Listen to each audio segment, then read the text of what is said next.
We do have the things on the map. Kangan, we are now having explosions around here by the United States Air Force as well, which is near Busha, and a lot of the naval bases are now getting wiped out by the Americans. This is going to make the World Cup very, very awkward for the Islamic Republic. Very awkward in the US. Obviously, they have one game in the US, I think, for which they have to go to the US one day, play, and leave the country. It's temporary, basically, access visa. The IRGC handlers have been denied visa. So I don't know what's going to happen there, because the IRGC send their handlers with the football team to keep an eye on them in case somebody wants to do something stupid or defect. Use it for good and use it for feeding people and things. But that's not possible in our world, because we have a sin-cursed world.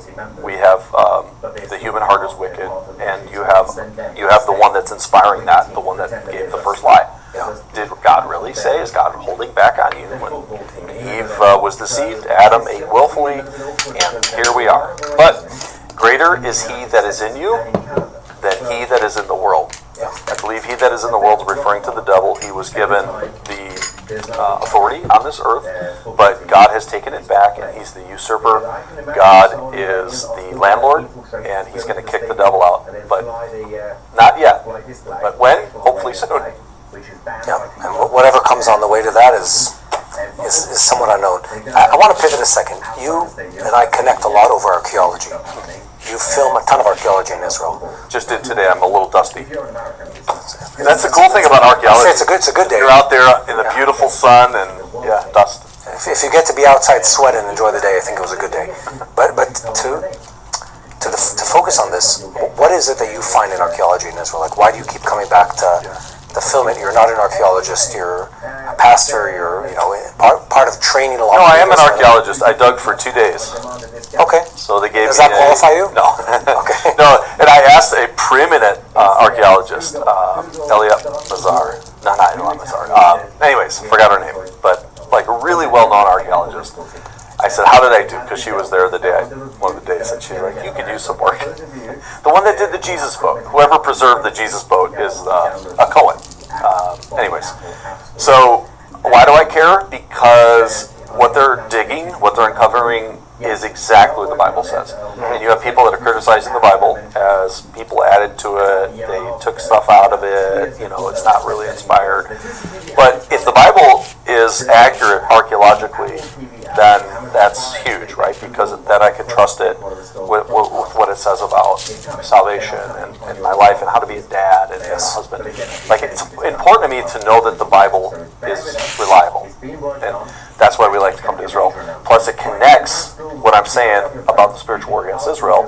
This is your land that God gave. We were looking at the hilltop where God gave the covenant to Abraham today from this Mount Bezek. So, and we also could see Shechem, and that's where, Jacob dug a well. That's where Joseph's bones are. So this is, archaeology, I think, ties all of that together with this being your land. So let's take this back to the U.S. and sort of end on this. My sense here in Israel is I feel a sense of concern of what's happening in North America. There seems to be a departure of the understanding that Israel is part of God's plan.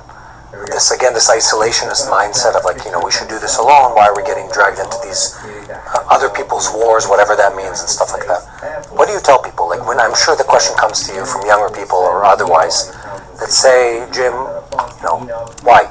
Yeah. What do you tell them? Well, so I'm not an isolationist. I think we made a mistake in World War II to enter, to wait so long, because we're going to face global conflicts. You have all these different countries and allied and very connected world. So I don't think, just my own philosophy, we need to be engaged. Not to say we need to fight every war, but we can't say we're just going to recede into our own shoreline. But if we're ever going to go and help an ally in a kinetic war, I think this is the one we have to always do, because there's a special blessing on those that bless Israel, and I would always want to be on the side of Israel. I think America has been blessed because, by and large, we have blessed Israel. I think it's huge what Truman did against the advice. I wrote this in the book. his Secretary of State said, "Do not recognize Israel."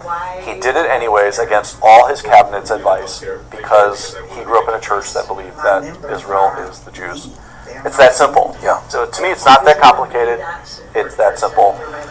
And we want to make sure we tell the story, especially when people are starting to feel pressure because of rising prices and stuff. No, let's stay the course on this, and this also will come back and help America. In my mind, I think like the Israel thing sort of skews the conversation. I look at it differently. In my mind, it's Trump stood up to the biggest bully of our time.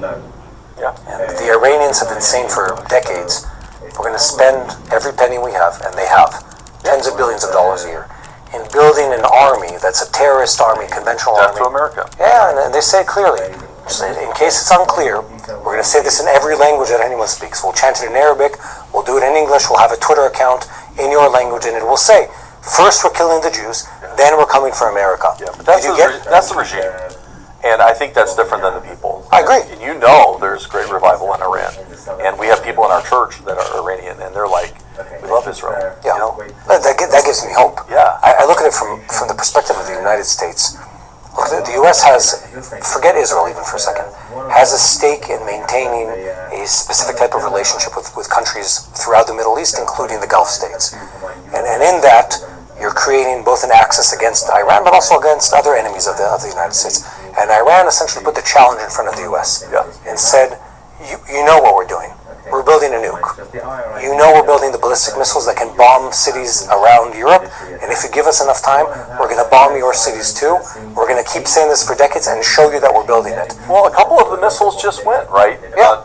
Close to Diego Garcia. Yeah, but I think that was at the edge of their operational Right, envelope. but still, like, that surprised us that they could get that far. It's 4,000 kilometers instead of 2,000 kilometers. Substantial. Yeah, exactly. So I agree with you, but I want to go another level up. Okay. You know, and I want to say that this is an important ally, and it's a biblical. I think it's a biblical thing, and as America now, we were founded as a Christian nation. Are we Christian anymore? Not really, but we still have that, like, You have the core. the fiber of the Christian nation. So I think as long as we have that, we need to recognize how important this is, and to always be on the side of God's earthly people. And I just say this: if we, should we support Israel, the Jewish people? A lot of people say, well, God's done with Israel, blah blah blah. Who gave us our Savior? Who gave us our Messiah? The Jewish people. He's a Jewish man. Who gave us the Scriptures? The Jewish people. So for that, can't we love them and support them and thank them? And then I think there's so many more layers on top of that. Blessing. I would agree. I would agree completely. And I've been looking at both U.S. politics and U.S. media, and I want to say that I appreciate what you do and your team does, because sometimes you just need to pound in the truth often enough and frequently enough that people at least hold on to some of it. Because there's so many people out there that are lying. It's terrifying. Well, that's it, and it's propaganda, and it's being financed, and it's being funded, and it sounds. Sometimes it actually sounds pretty convincing too. Like, oh wow, but no, it's, they're very if clever. it's propaganda. It's propaganda. Yeah. My co-author Phil Stringer talked about Tokyo Rose, and there was a Baghdad Bob, I think, and they were broadcasting propaganda, and it was exactly opposite of what was really happening as America was coming in and winning few minutes of both of those conflicts. So that's what propaganda is. It's what Putin is doing, is telling a false narrative, and really good at funding that, telling that. So whenever you hear anti-Israel stuff, I'm not saying all of it, but a lot of it is funded propaganda. But to your point, there's nothing wrong with criticizing Israel. Believe me, I do it at every family gathering. We all criticize Israel. It's very much within our culture. So, but the issue is you're not criticizing the concept of Israel. You're criticizing maybe somebody's government policies. Yeah. So listen, when President Biden was our president, I still loved America, and I still thought America, was the best country, other than maybe Israel. But it's not what we're talking. We're not talking about criticizing a government official or administration, or even a specific policy. Yeah. No, we're talking about the right to exist. Supporting the nation of Israel. Like, even when I had a president I didn't like, and I think had horrible policies, I still supported America. So we're not saying you have to support every last thing that Israel does and every last, there are some things that obviously there is issues, but the concept, the people, the nation, support the nation of Israel. Yeah, but to your point about the spiritual warfare element in it, if you think that it's all a logical conversation, you end up in the mud debating, people about absolute obscene lies. Absolutely. And you're wasting all your time debating people that they claim the most outlandish claims that have absolutely no factual basis. That's not the point. You need to do what you say, which is, let's recognize for a second, one, that someone else is behind this and they have an agenda, and it's or the Kremlin or the Qataris or both, or who knows. There's a whole lot of people with deep pockets that spread lies about these topics. Two, there's a spiritual element here, where people. That's part of the spiritual element, though, the propagandists and the financing. Yeah. Why? Anyways. No, why? Because the spiritual element, they're counter everything that we believe in. Exactly. That's really the bottom line. Yeah, and it's kind of almost Western value. They're against Western values, which is freedom, democracy, things like that. And so they're going to fund against that too. But I do think this hatred against the Jews, blaming the Jews for everything, has to be a spiritual hatred. So as Bible believers, someone that has the Spirit of God within, we need to know that and then oppose that. Amen to that. Well, Jim, thank you for coming down and for enjoying and suffering the Israeli heat. That's the archaeology here. Yeah. And I want to encourage anyone who's watching this to find you both on your YouTube channel and TBN broadcast. Yeah, we're on every Saturday afternoon on TBN and YouTube Israel.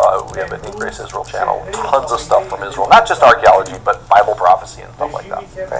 Thank you, Jim. Thank you. And that brings us back to the central point.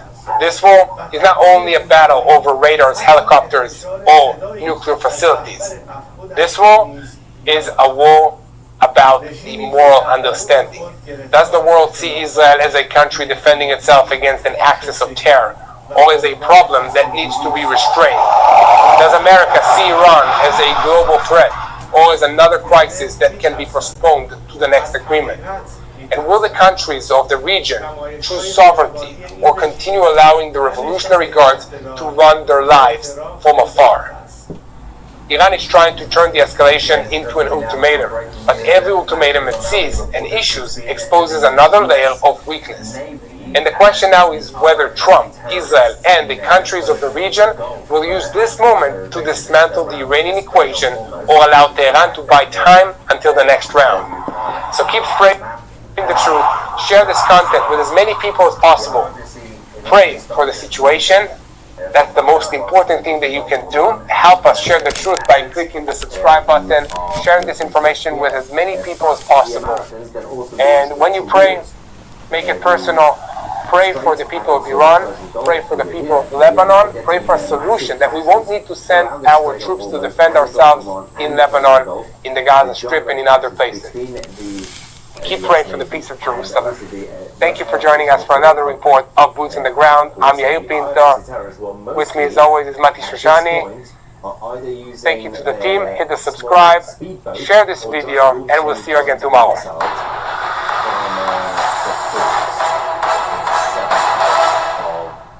Hello, this is Mati here in Jerusalem with TBN Israel. This is Yair Pinto from TBN Israel here. I think he also has a YouTube channel. I think they do post on that as well. Apparently, the patching was on the map. I just couldn't see it. Apparently, I'm blind. This is the thing. When you get old like me, I'm 75 now, as you know, tonight. 75 years old. But there is. Absolutely love the 2CTV format. Times at the top, headline scrolling at the bottom. Well done, my friend, with a question mark. Thanks. Found your channel by chance, learned so much, and joined 2CTV. Thanks for breaking the news in an entertaining manner, better than Fox. Happy birthday from Hawaii. Hello, Hawaii. Thank you so much. And what's the deal with this? When we were young was the reignited our belief that people like this band. We dressed up as Elvis. I put on old makeup. We approached when we were young as there's not going to be much of a crowd there. We're playing against Paramore and Dead Cats and Cutie. And we're on the side stage. Who's going to say to go see the fucking Rejects?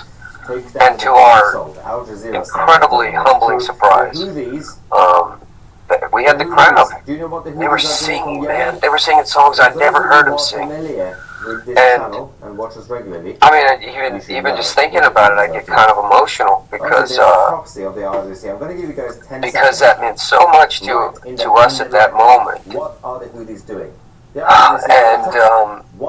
And it really started the building blocks of this bridge to mend fences internally as a band that led to me being inspired to create for this band and to collaborate with Nick on this music and to do this again. And I'll never forget. It's funny, we got so much shit for not playing last year when we were young, but a lot of people don't realize, like, that wasn't our bad, or that wasn't a decision we had to make, man. They made that for us. But we owe so much to that festival for that first year that they put it on, for letting us take the stage, for allowing us to see that people cared. And because we honestly, man, we are the worst. We have been the biggest bullies to our band. You have no idea. And I have often considered in the past that we all have this AAR tattoo on our chest. I multiple times before this, when we were young show, I had considered getting it removed because that's where I was at with how I felt like this band was keeping me, was going to be going to be the only thing that defined me in my life. And now I've reconciled that and realized that, man, if this is the only thing that defines me in my life, I am so grateful because I'm so proud of this band. Finally, after 20-some years, I'm actually proud to be in it again. So, when we were young was the reignited our belief that people liked this band. When we dressed up as Elvis. I put on old makeup. We approached when we were young as join 2CTV Plus and love the documentaries. But see, that's how you do it, guys. And the rest of you should also listen to that lovely person. And because it's my birthday, I'm going to give you a present. 75% off annual memberships of 2CTV Plus, limited offer, because I'm now 75 apparently, because the promo code is birthday75. You can do this by going on offers.2c.tv. It's also on the screen. Offers.2c.tv. Go on that page. You get all the information. You get full access to our independent platform on our website. The documentaries, the series, the interviews, and the chat forum if you want to talk to me directly and like-minded people. Join today, get the 75% discount code, make us go bankrupt, but it's limited. If I keep this discount code forever, I am going to die and basically look like the Whoodies. You don't want me to look like the Whoodies, do you? Unless you do. Anyway, go on the website, join today, and join the gang, and you will get a lot out of it. Also, for those of you who've just joined, I have another present for you guys. Straight after this, we're going to continue this conversation with the members of the 2CTV Plus who've just joined, and of course all the other ones who already exist. All you have to do, just go on the website after you join, click on the menu, click on Discuss, and then join our chat forum. You have to download Discord if you don't have it. We have a private Discord server, which you can then get access to once you are in it. Click on Post Live Chat.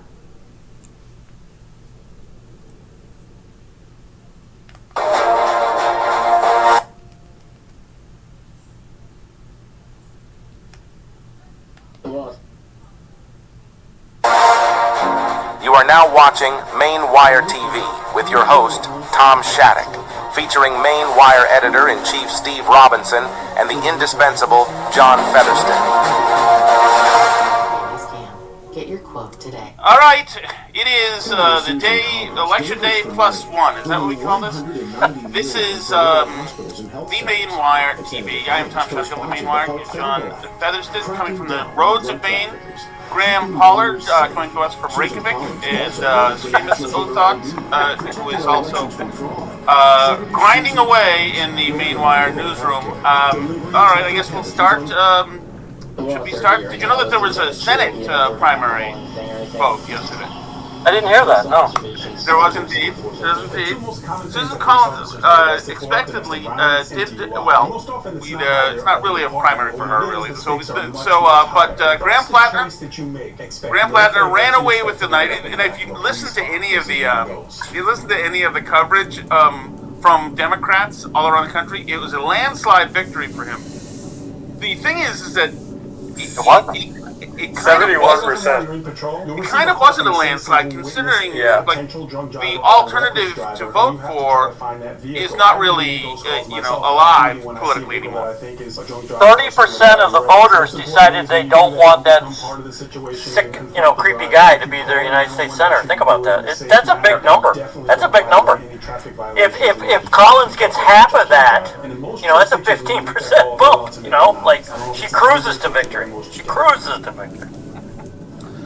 Yeah, I agree. The 71% victory for the only guy running. I mean, I guess David Costello is a person, but it doesn't really count. I mean, if he was standing right next to you, Seamus, would you know who he was? I mean, I would absolutely not know who he was if he was standing right next to me. He posted something today that was like, well, we didn't get any media coverage, and I didn't care enough to do it, but I almost commented from the Main Wire account. Like, we invited him on here like 3 times, and I guess he was too big for Main Wire TV, and then now, people don't even know he exists. It's probably the most winnable primary for like a third-party type of candidate, like not third-party, but you know what I mean, like outshot candidate. Normal person. Yeah, normal person. Yeah, exactly. So come on Main Wire TV, David Costello, next time. You got no one to blame but yourself there. All right. So let's see. Do we want to go from there?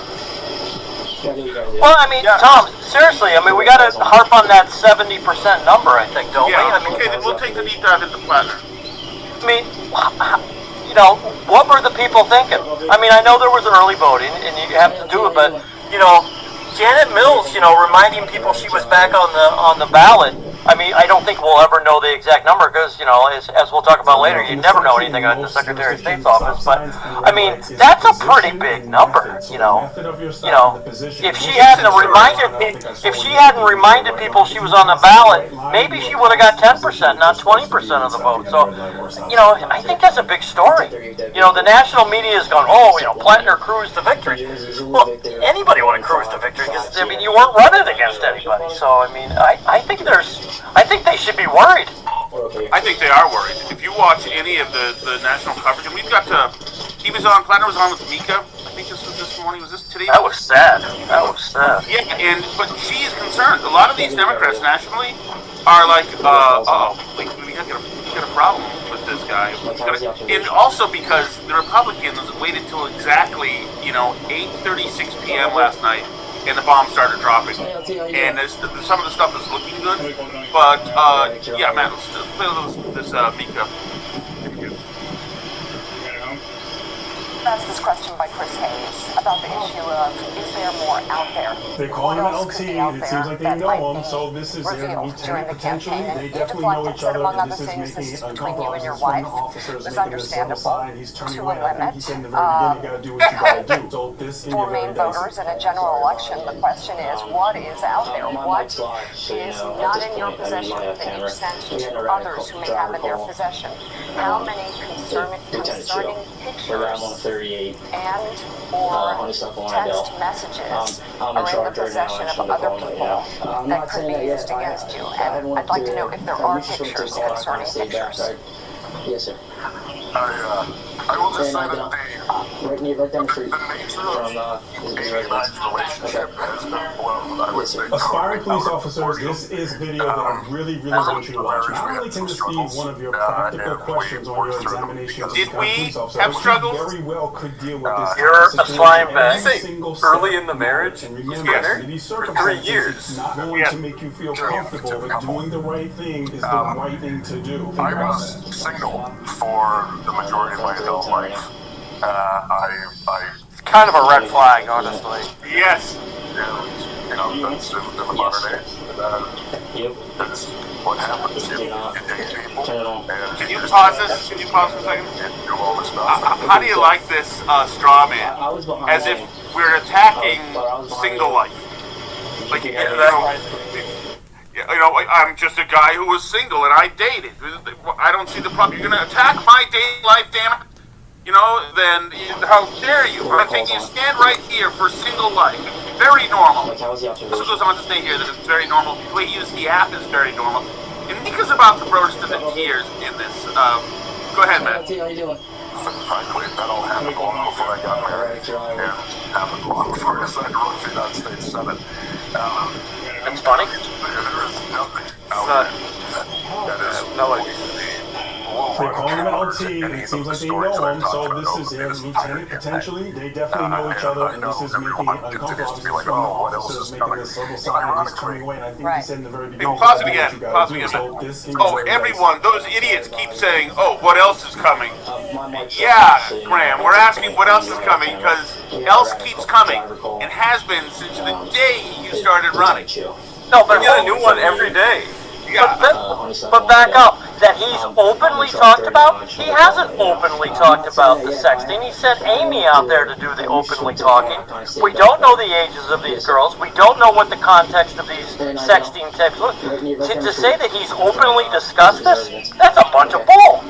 And I think, John, the reason we don't know the ages of the girls is because he doesn't know the ages of the girls. Yeah, I have to guess. Like, I don't know if he went out there intentionally seeking underage girls or something, but I am very confident that he doesn't know who the ages of the girls he was texting. He sent his wife out to talk about it. He hasn't talked about it. He hasn't talked about it. Well, he's also been cheating for the last, 15 years, it seems like, we've heard a million stories about this. But it's okay. And now he is becoming, the most prominent figure in the entire state, and then if he goes to Washington, that's, the new Vegas.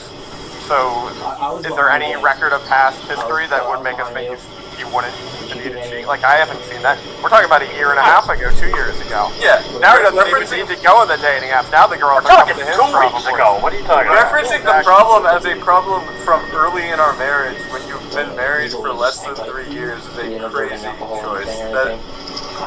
That's a crazy yeah, and choice. also, if underage girls are trout in this work with me, then he's been with Kick fishing in trout ponds.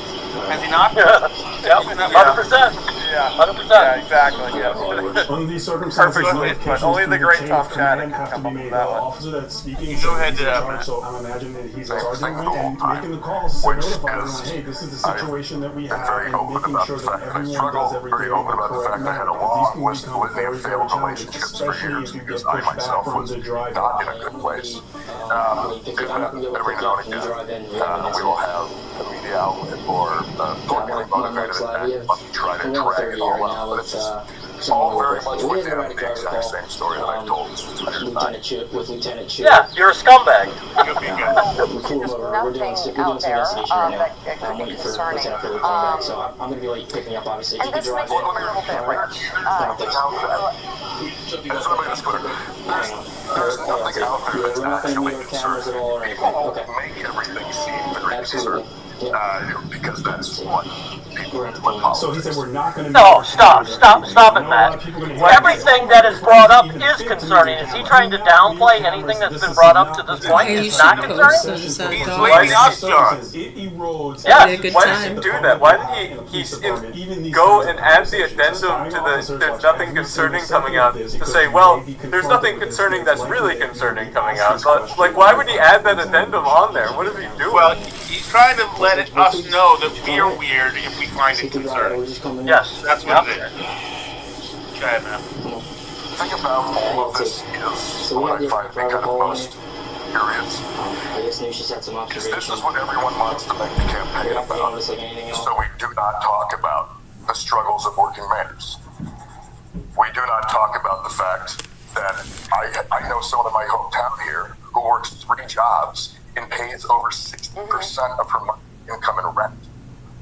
I think that matters a lot more than the details of my relationship before I ran for United States Senate. That's just me.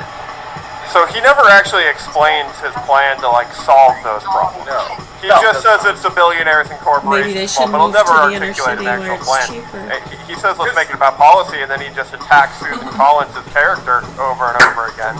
Like Because those are real problems. He gets points by harping on real problems without actually coming up with solutions. Yeah, he's just identifying the problems and then blaming the billionaires for it. That's the only thing he can do, and it's kind of incumbent upon Republicans to actually articulate a solution, because their solution is going to be better than anything that Graham Flander comes up. But people are going to buy into this billionaire crap from all this stuff. Like that's just the reality. This lady? Who is this lady who's working 3 jobs? And God bless her if she is. And you know, and I almost would agree with them if it's true that, you know, this lady's working 3 jobs and she's paying 60% of her income to her rent. But I'm a housing expert. It's probably the only thing I'm an expert about, and I'm calling bullshit on that too. Because like the math doesn't work. You know, he's in rural Maine, up where he lives. Somebody's working 3 jobs and paying 60% of the rent. No, I mean, they might be paying a lot in rent. Don't get me wrong, but the math doesn't work. So once again, he throws these things out. But who is this person? What are these 3 jobs that they're working? It sounds good until you stop and, you know, wait a minute. You know, let's do the math here. The math doesn't add up. Yeah. Well, and also, you know, just putting a lie to his entire movement here.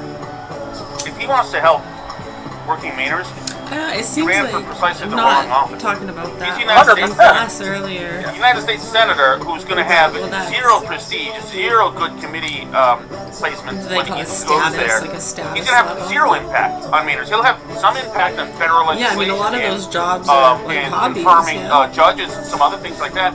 But if he wanted to help Mainers, he'd run for Hey, governor. let me know. Or he'd run for How we you know, can do he that could run for a for job. a state rep position. Of course, you know, that's not prestigious. It's not Right, for so him. I mean, It's unless child you're in privilege, the he wants the good line, stuff. like books, But I mean, the whole you thing know? is, he found the It one thing to applies to run pretty for much in Maine everything. that doesn't affect his Writing, art, He's not going to be able to music. do anything to shake you're down not Hannaford's in those from lines. Washington, D.C. And That's even not when you where that's are gonna and be you able try to speak happen. the truth, Because, look at what you know, happens. the rest of the country actually, like, the majority at this point still appreciates that we have a grocery, you know, I mean, it's just it's not competition even and a in the free market schedule. for the Why time would you being, even and do they're not that? communists like him who wants to just flatten it all down and have have the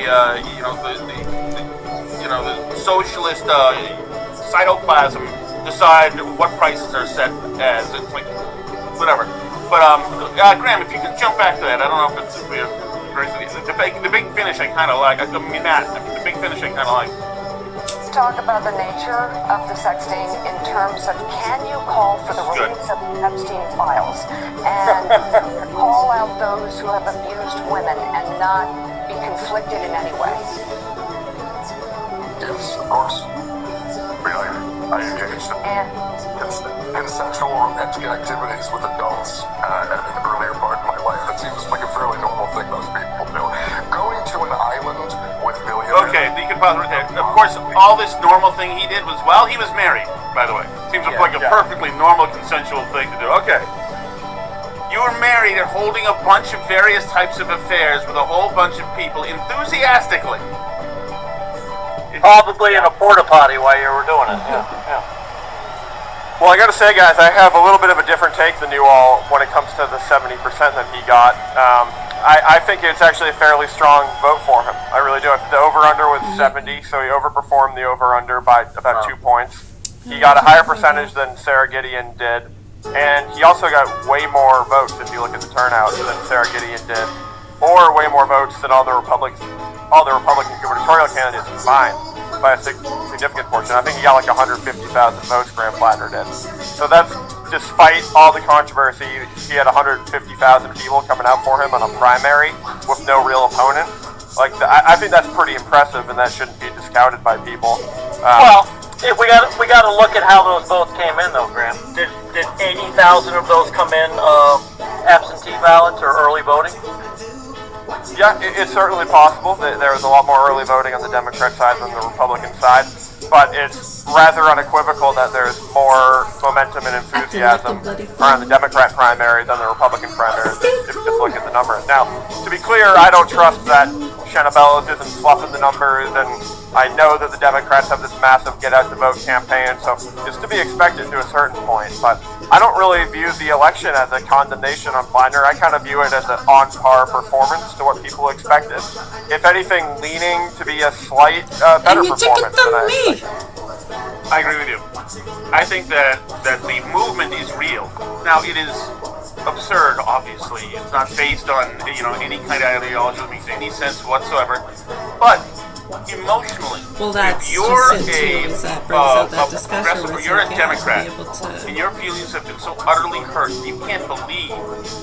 Your yard sign I mean, a year and a half ago said, it's "I'm with Kamala and Tim Walz," because, of course, you had that smug yard sign. Lucky you have a chump. That Trump wasn't going to win again. Right. I don't think. you I mean, so they weren't necessarily complaining. Like that viral lady who So said you it don't went have to to the go liquor at it store like and I was that, getting but liquor and I said, I'm going to need some champagne because Kamala's winning. She's going to win. I already know it. And like those people were so humiliated and so emotionally torn asunder after Trump won again, unbelievably.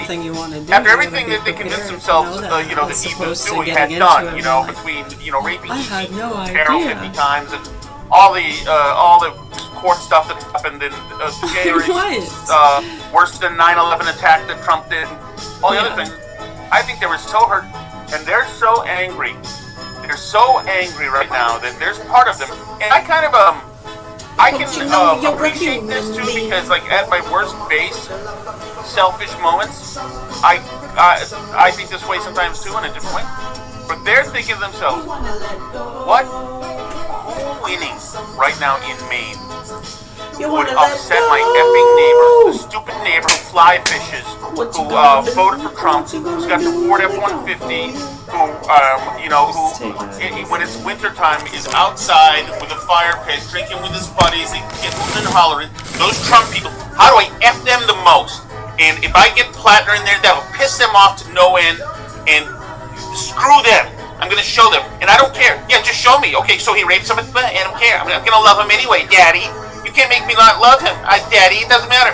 And I think that they want, it is such an way, and it's an emotional sob for them. If they can say, see, F you! How does it feel now? I think it's just that juvenile, and it's just that intellectually lazy, but I think that that's a huge part of this. And I don't discount it. I think it's real. People have whipped themselves up into a frenzy.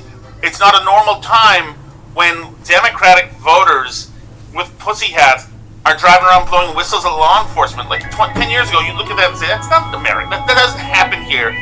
But these people are nuts. And I think they think Plattner is the biggest double middle finger that they can possibly come to. And it might be for some people. And so they're going to just ride or die with this guy no matter what. Damn the torpedoes, burn it all down. I actually agree. That was better put than anything I could say. But yeah, that's kind of what I was going for. I agree with that 100%. Also, everyone's making fun of my sweatshirt in the comments. Totally fair. I was wearing a tank top until like a minute before he went on, and I hugged the sock that was right next to me. So I'm not in the Arctic, everybody. I know it's like 90 degrees out, but I figured this was better than a tank top. So I just wanted to clear the air on that. I think there's two major issues happening here, Graham. One is that obviously you're wearing a sheet, and so it's extremely warm out, obviously. But also, there's a little something called air conditioning, Tom, for the record. It's no different inside than it's like 20 degrees outside of the winter right now. I'm not saying that I was asking this, but let's just say that a certain person with a name that might be Gaelic for James was suggesting that maybe this is something that you got from the girlfriend? No, actually, no, this is not a girlfriend. This is, I think it's actually a Barstool shirt. Very comfortable, I gotta say. Barstool would recommend. Yeah. This was maybe a couple years old, but I quite enjoy this Sherpa sweater. It's very, very comfy. I'm sure it is. I'm sure it is. I mean, I'm sure it is. It reminds me, and this is no offense, I know that you're a virile man who is seeing an actual woman, unlike some of the politicians we can talk to these days. But Graham Plattner took a weird turn It today. is 6:29 in his here. in this video, this I'm gonna make a ad he hazelnut dropped, coffee. where first of all we're suddenly seeing a lot of Graham Plattner's Number legs. I 2. don't know who signed off on this. I didn't ask for this. I get the feeling. Yeah, I already had one. Now I'm making another one. Smartest cats. I get the feeling. And he went full kick here in this ad. Go ahead and play this.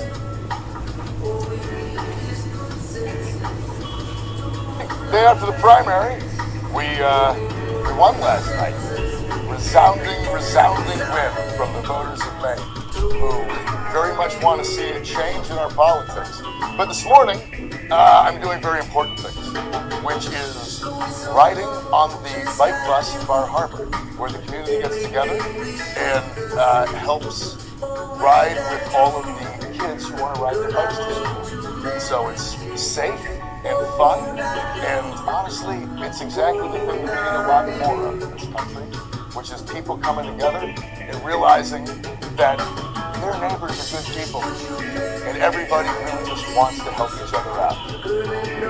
It's the message that we need to take into our politics, which is why we won last night. And I'm really excited to continue on this journey and this ride with the rest of you all.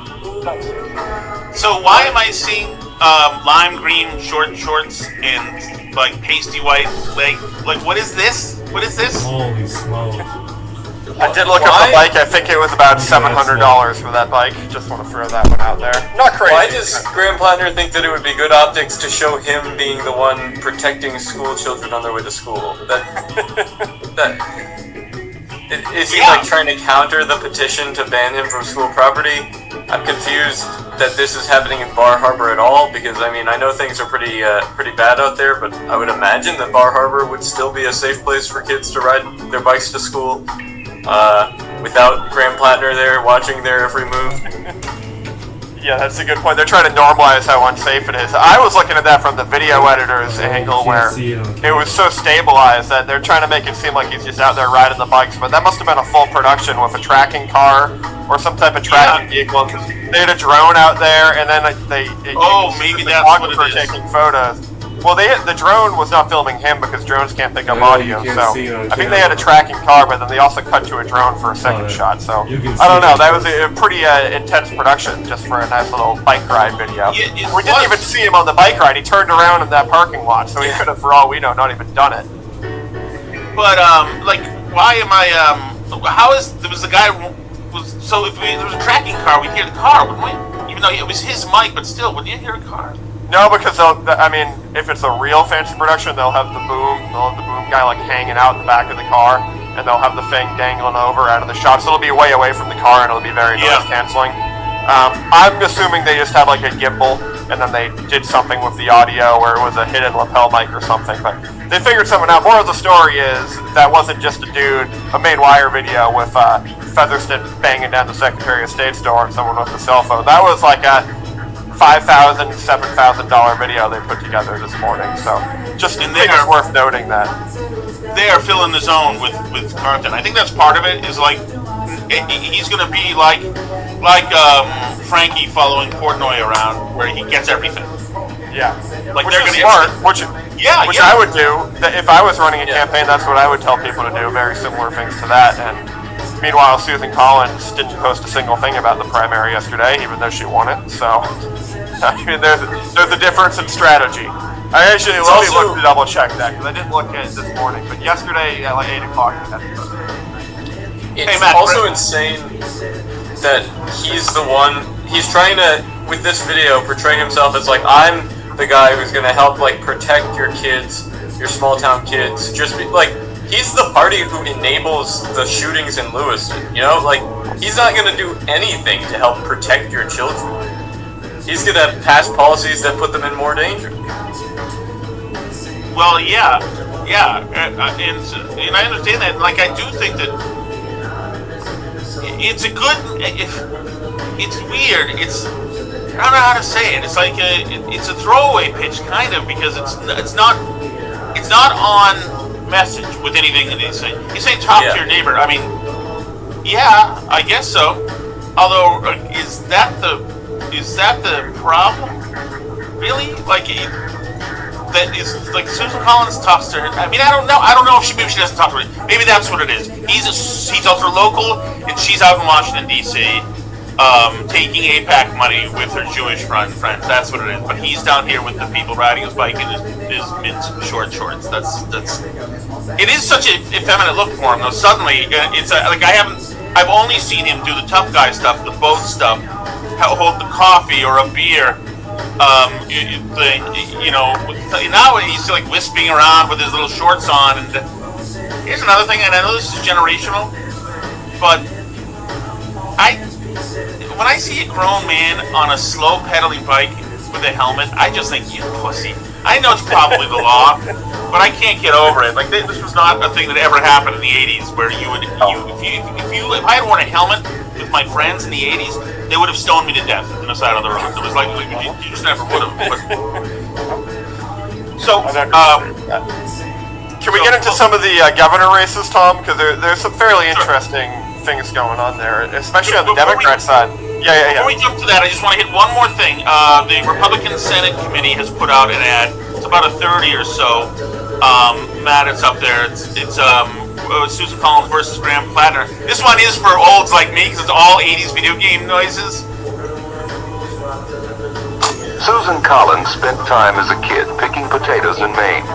Graham Plattner spent time as a kid at a $70,000 a year prep school in Connecticut. Susan Collins has brought more than $1.5 billion back to Maine for hospitals, schools, roads, and communities across the state.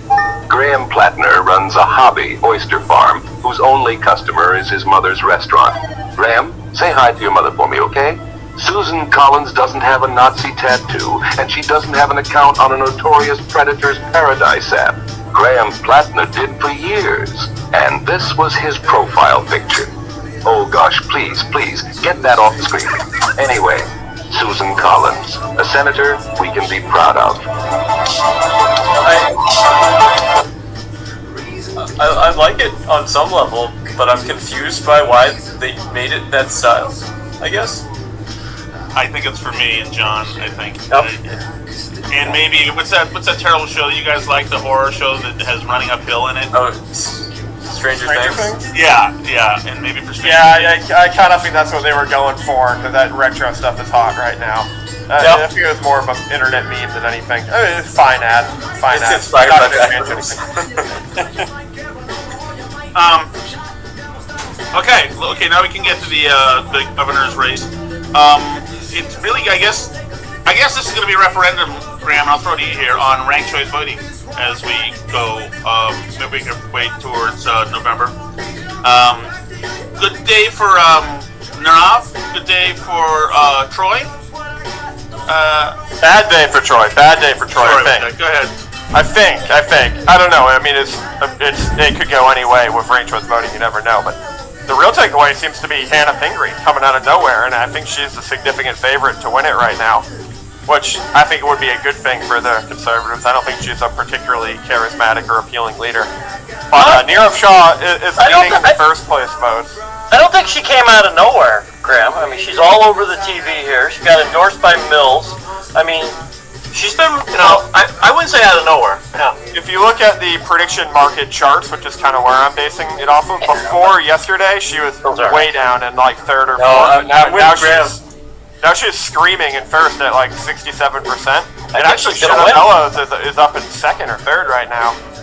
It's Troyver, as we're saying. It spells better than it sounds, but Troy over. It's Troyver. He's toast, I think. He's down to like 3%. And I would be remiss if I didn't say the very peak of Troy Jackson's campaign, when he had the best chance of winning, according to the prediction markets, was the day he posted the Rainbow Crosswalk video. And literally from the second he's posted that Rainbow Crosswalk video, it has been a one-way traffic downhill on the odds. So I think it's very safe to say that that probably ended his campaign, going at the main wire with that, and going at the LGBTQIA+ community in that video. Devastating for Troy. I'm with Graham on the prediction markets. I haven't ever put money on them, but I'm with him on looking at those for political odds. You degenerate gambler, young kids. I mean, stop it. Come on. Well, they have a great track record of being right. They do. They have a very good track record. That's why. And it's more up to date than any of the polls are, because the polls are, it takes a couple of days from when the polling happens to actually get it out there, but the prediction markets are just up to the second, and people are putting their money where their mouth is, so I think it counts for something. And is it a Shawshank or these Democratic candidates these Democratic candidates are telling voters to vote for the other guy second or vote for me. So this is regardless of what Libby put out there. I don't freaking understand ranked choice voting, and it makes me want to hammer a bottle of Jack Daniels right now and just freaking pass out. And I am angry at ranked choice voting. I don't get it. I don't get how I'm reading who the winners are, and they're not. The winners are nowhere. Where I think they are. Bobby Charles did good, right? That's another one. Yeah, I don't think he did very well. I thought he underperformed, actually, and it's going to be weird, because I also don't freaking have any idea how ranked choice voting works. I mean, I do, but I don't. You know what I mean? Like.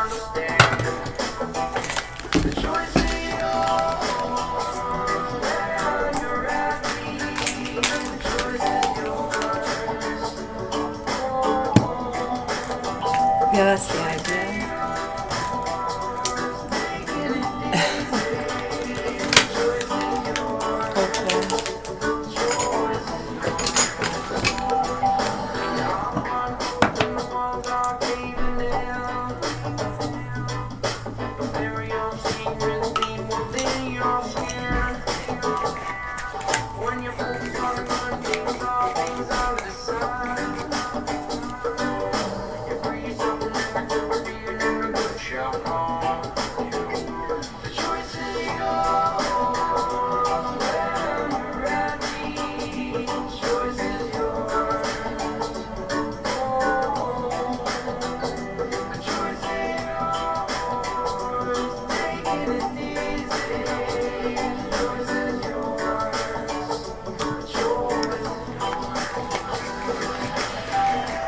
About these verses, because it seems like the man gets the good part of the job to be in charge, and the woman gets the bad part of the job, which is to submit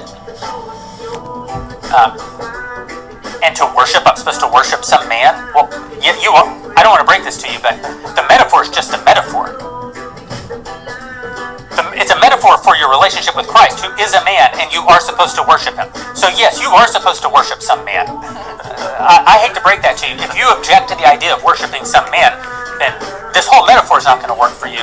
We're talking about something other than Christian marriage. You know who else is supposed to worship some man? Men. Because the metaphor is just a metaphor. We're the church. We are the feminine in the relationship with God. We're the bride in the relationship with God.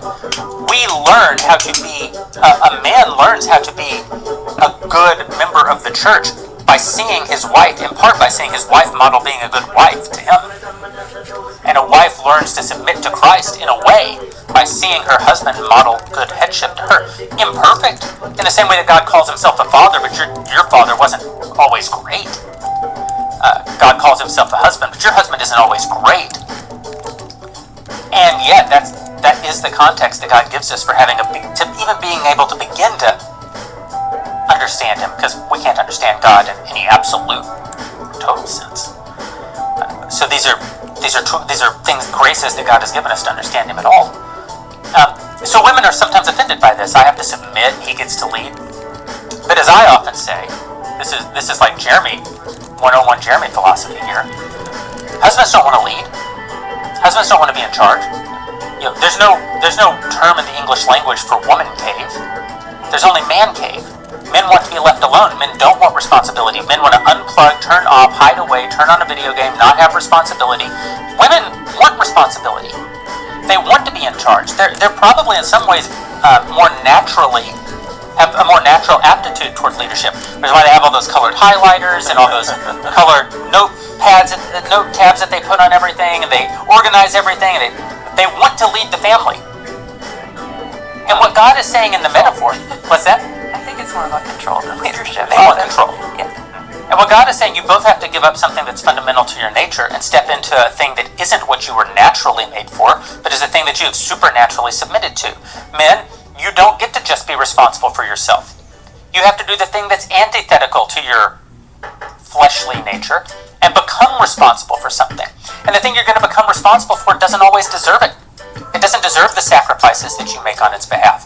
So you're also going to have to love it to the point of self-sacrifice and present it unto yourself as holy and unblemished.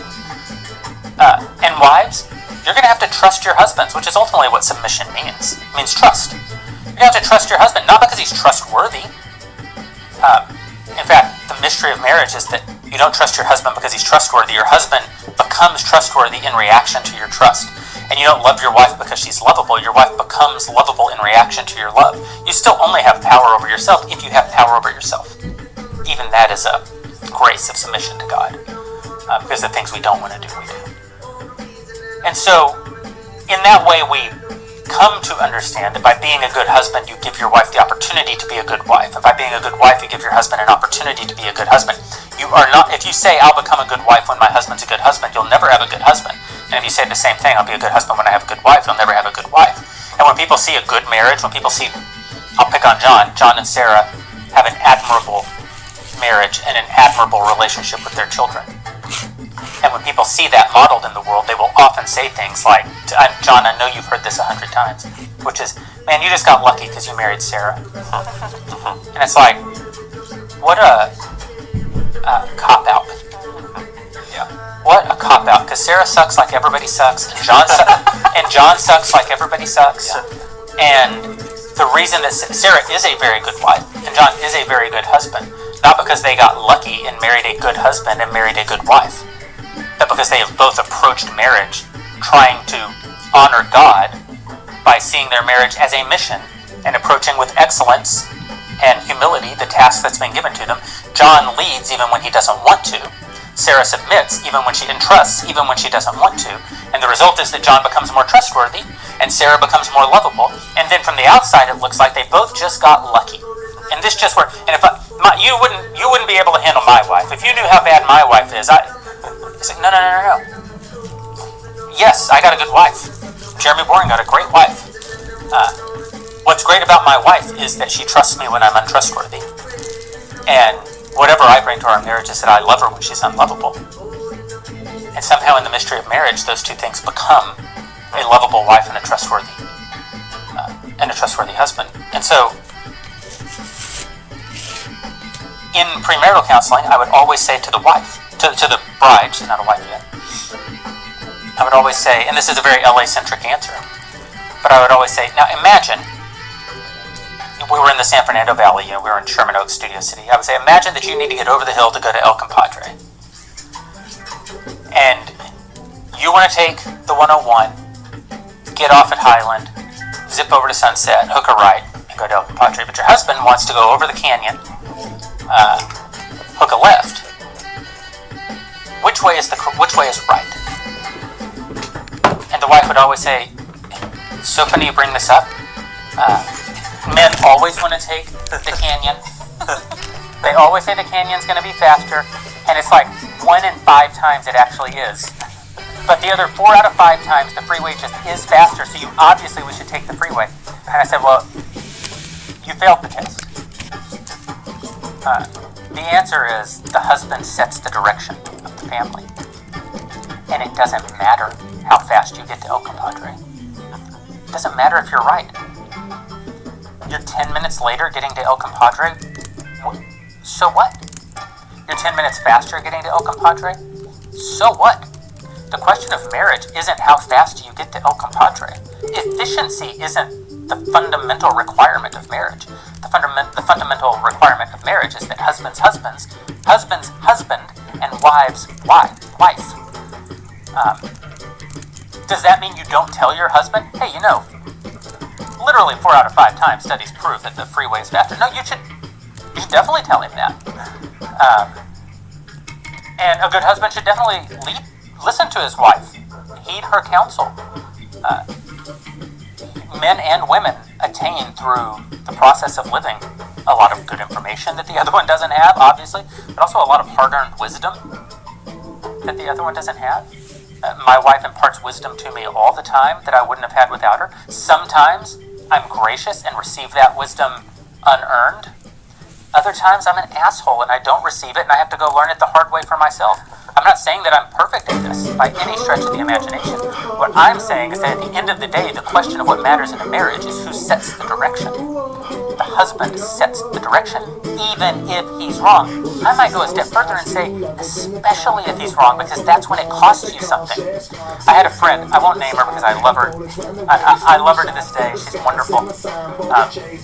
But I had a friend who one time said in one of these conversations, well, we were all unmarried when she said this. And she was kind of a brash gal. And she said, well, I'll trust my husband when he's right. And I said, well, that's not trust. That's not trust. Your husband's going to become right over time as you trust him. You're going to navigate all these problems more completely as you trust him. And so, if a wife has a sense of the mission of her family and the husband doesn't have a sense of the mission of the family, that happens all the time. I'm not a trad. I don't want to live in the 1950s. I don't believe the 1950s were better than now. The 1950s were way worse than now in some ways, and better than now in some other ways. They had their own problems. Every generation has its own problems. I don't object to women working outside the home. My wife had a wonderful career. She was very good at her job and found fulfillment in her job. It's interesting to me because the way that she found fulfillment in her job is very different than the way me or the men in my life find fulfillment. It's not the same. Men and women are different. But I wouldn't denigrate her career at all. She had an amazing career. She was at a TV network for over 20 years, which is completely unheard of, and came from being a temp assistant to being in charge of programming over 9 networks. It's a remarkable journey that she took. I'm proud of her for it. And I was the beneficiary. She made more money than me for a lot of the years early in our marriage. We were decidedly middle class, we didn't have a ton of money, but she made more of it than I did, for sure. And then there was a moment where that stopped being true. And there was a moment where she stopped working to focus her attentions on our daughter. So I'm not trying to offer up the man is always right, on the contrary, or that the woman doesn't have wisdom, she doesn't have knowledge, she doesn't have certain leadership responsibilities. There are ways in which a wife has leadership responsibilities, even of course that's true, but she's not the leader of the house, not the leader of the family, she's not the leader of the marriage. And so if you have a sense of mission and your husband doesn't have a sense of mission, your job is to win him over without saying a word.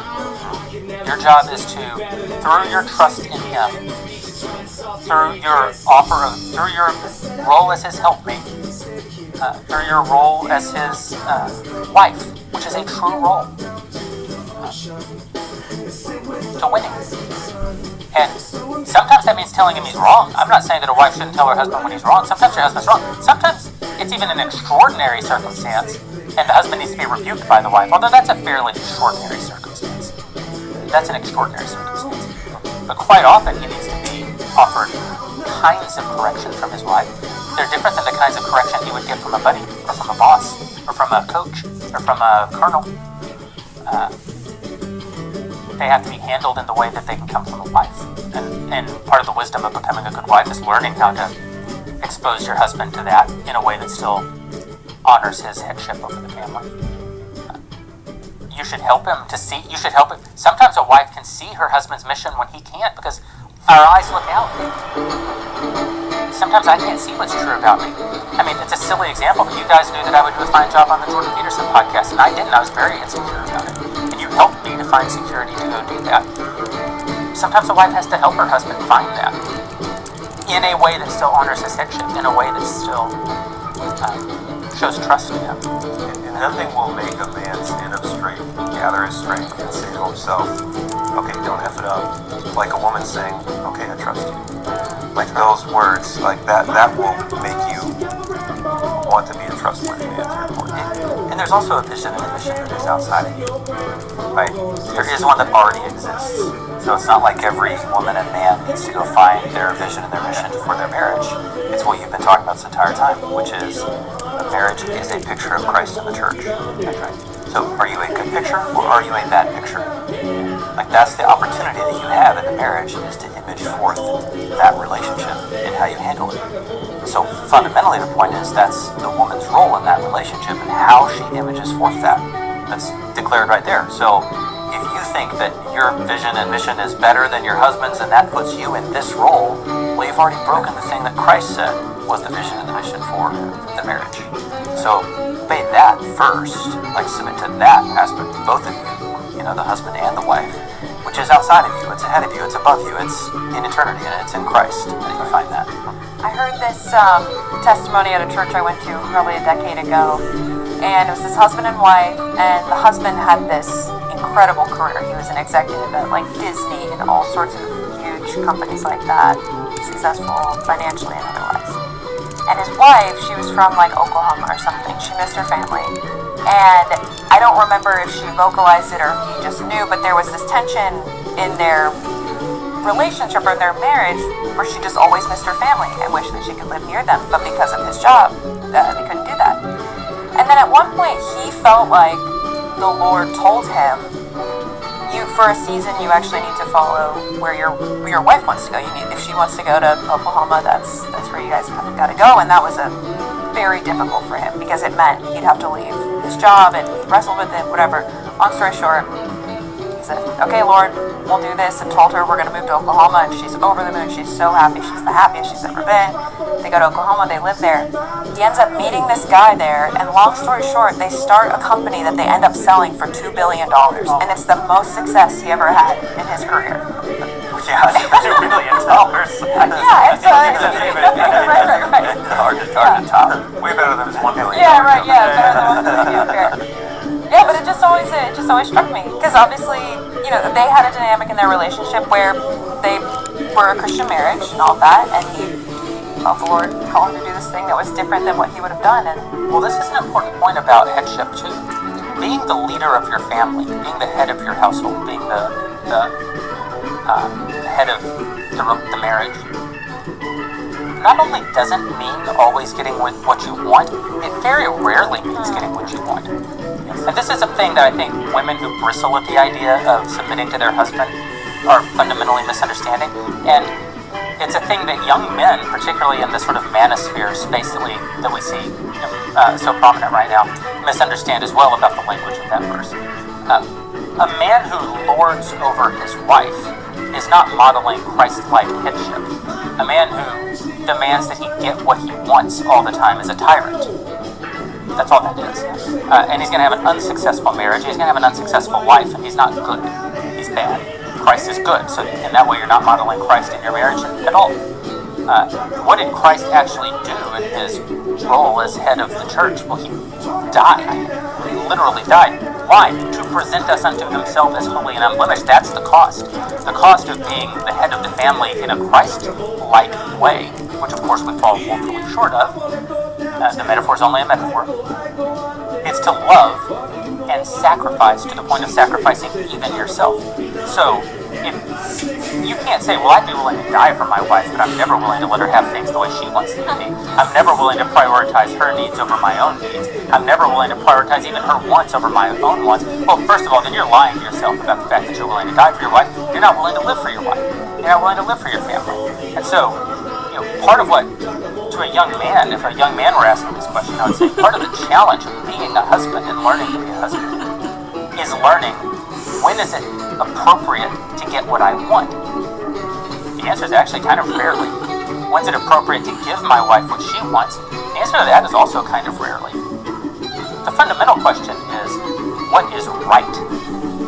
What is right for my family? Which is why, to the wife I say, take the canyon, because your husband says that's the direction we're going to go is the canyon, and you don't concern yourself with the question of efficiency. How fast do you get to El Compadre over the hill 10 minutes earlier, 10 minutes later? To the husband, my advice is slightly different. To the husband, I say, you may like taking the canyon, you may not like driving on the highway. Your wife is giving you counsel. What's correct? Your job is to listen to counsel when you hear it. Now, at the end of the day, it's your job to make a decision and leave. And you may make the decision that she doesn't want, in which case you've made the decision, that's which way you go. But your preference for your priors aren't actually the thing that should be driving this conversation. 1989. You should be looking for wisdom. You should be looking to do the right thing. And your wife quite often is right. Or sometimes there isn't a question of right and wrong, and sometimes it is a preference question. And part of navigating any successful relationship is that sometimes your preference needs to win out, and sometimes her preference needs to win out. Sometimes it doesn't matter whether or not you get to go eat Mexican food at all, much less which route you get to take. Sometimes you take the freeway. Sacrifice. It's a big sacrifice. For Jerry especially. You're not eating Mexican food. It's a big deal. It's a big deal. So it isn't.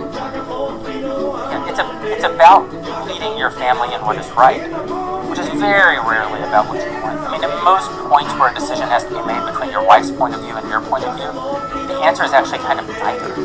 The answer is, we're both kind of coming from a question of preference, and we shouldn't. It's not so true when it's which way do we take to get to El Compadre, but when you're trying to talk about the real things that you lead in your marriage about, a lot of the answers to questions are never fully known, and they're a long way from your preferences. And so that's where it is a conversation in a marriage, and it is a working out prayerfully and thoughtfully, and sometimes there is even conflict, a constructive kind of conflict that can emerge out of that to try to. But ultimately, it is the husband's job to decide. And freedom in Christ is that sometimes he just has to have the freedom to know that sometimes his decisions will be wrong. He has to make them. He's the decider in chief. We got through 2 questions. Yeah. Whoever asked that question, we're going to take 3 more questions, even if it kills us. One more comment that I found that I thought was interesting. I think she got her money's worth though. Right. Someone said Jasper is moving on the couch. She said, "Oh, he's a real dog." Like I thought maybe he was stuffed because he just sits there so much. Right. Jasper is 16 years old. Jasper was there from way before Daily Wire. I mean, he was around for all the proto Daily Wire things. Like Ben and I had a company called Truth Revolt, a project called Truth Revolt at the David Horowitz Freedom Center, and I had Declaration Entertainment, but Jasper was there from day 1 of the Daily Wire. He came to work every single day. He was on our org chart as chief executive dog. He was physically present for the interviews of the first 100 employees of the company. He went to work every single day at the Daily Wire until the day that my daughter was born. If you don't know much about schnauzers and terriers, he's kind of a mutt, but these little dogs actually hate kids. They're bad around kids. It's their least. It's the least wonderful thing about these little dogs is that they're just not good with kids. And we were so terrified. Chevy drivers need a truck that shows up the same way they do. That's why Chevy Silverado is #1 in manufacturer loyalty, so they can go where others won't. Last week, Jeff Bezos, good old Jeff, his Blue Origin rocket blew up. And can I ask you guys, first of all, let me just disclaimer, because me and you see eye to eye on this. We don't see eye to eye on everything. But there is something about an explosion that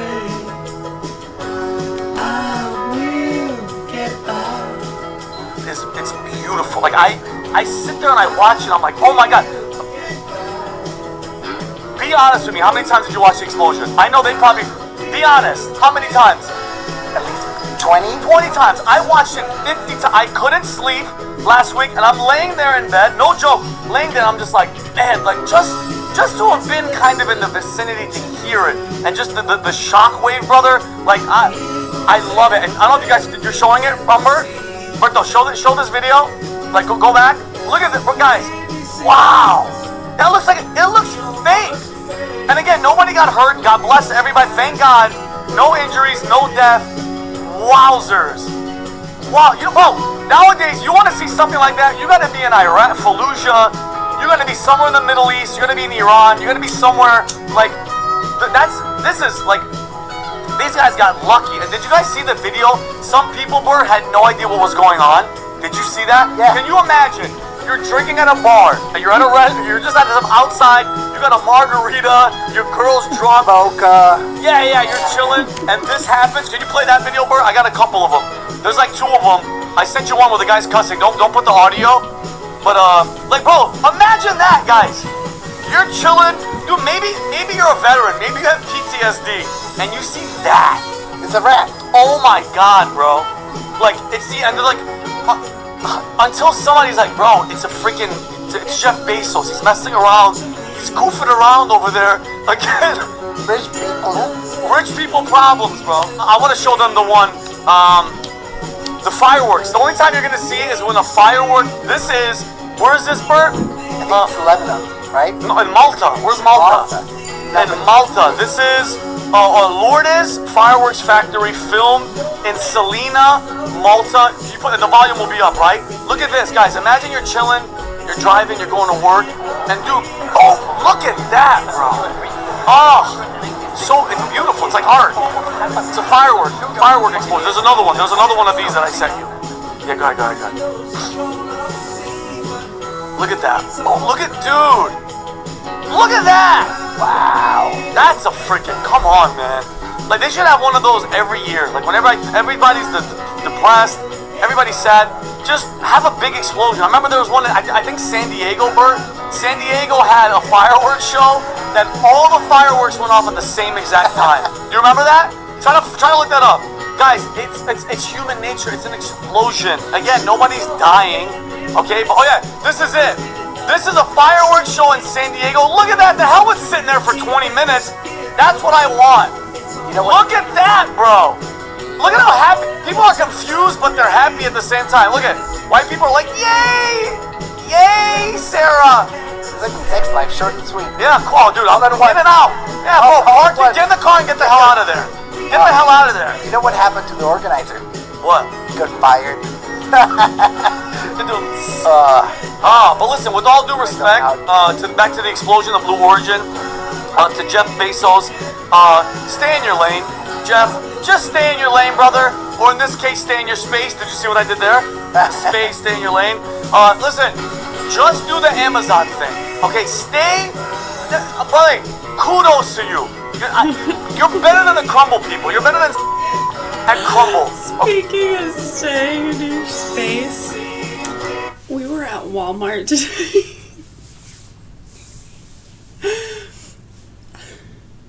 Mother and I were at Walmart today. We were standing in one of the aisles. I think it was one of the vitamin aisles. Like the powdered mixes and stuff.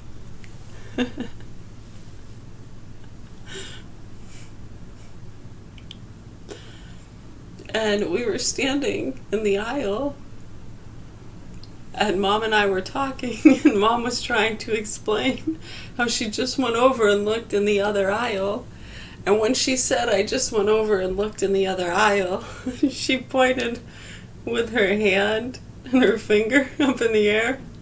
And this guy came up walking behind her just at the right fucking time. She almost knocked his glasses off and poked him in the eye. She hit him right in the face. He looked pissed too. And he wasn't going far either. He literally ran like 2 feet past us and stopped and was looking at the shelf. And he just looked back at her with this dirty look. I was trying not to laugh, but I couldn't help it.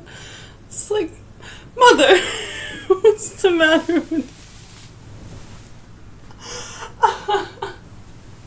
Well, to be fair, if you walk up behind somebody within, like, I mean, he had to brush past her because of, aisles in a store. And we were standing in the aisle, and he had to walk around her. I mean, it was almost touching that close to her. It wasn't even a half a foot away from her. So, I mean, if you're walking within 6 to 3 feet of someone, and I guess it's good to be aware of flailing arms and stuff like that, right?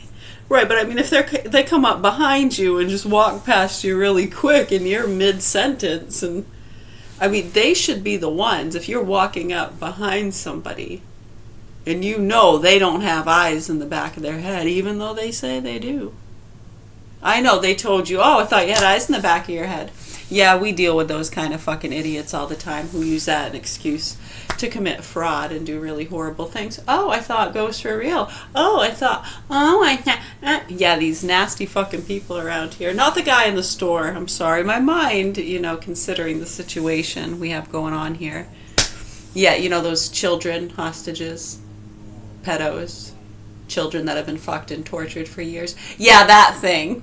Yeah, sometimes I get a little drifty when I'm in my room with all my friends.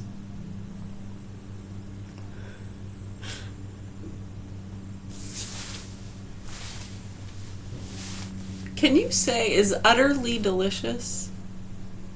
Utterly delicious. Does that make sense? It's utterly delicious. What would that mean? Does it make sense? Right, so I mean, I say that one's on him. He came up pretty fast behind her. I didn't even see him coming, and she was just at the right time when she pointed her hand. She did too. She almost pulled the glasses off when she pulled her finger back because it hit his glasses. It almost knocked him. Why? Why is this so funny?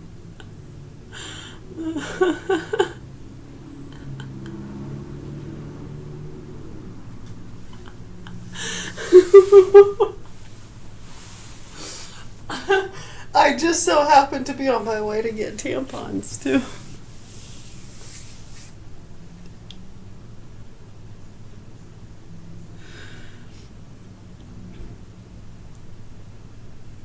But yeah, I say that one's on him. If you walk up behind somebody really quick like that close, I mean, you gotta have your guard up. You can't blame an arm going in the air on them.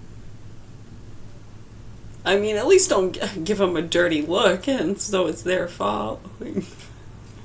Why don't you look behind you while you're facing forward, lady?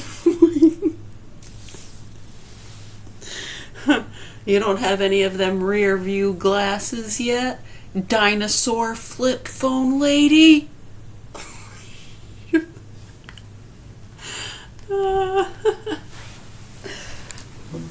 It was great. Off to the melty wax.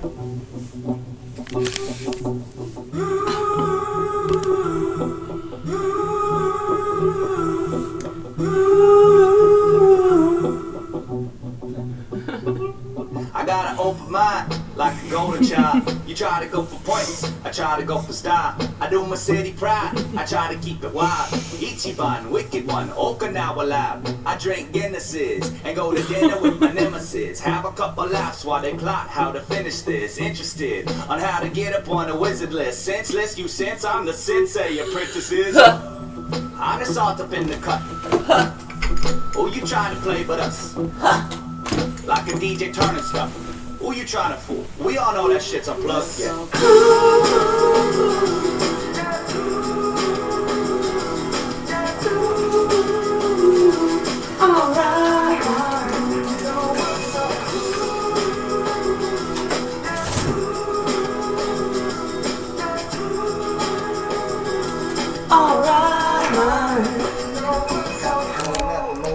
Harry fucking Edison.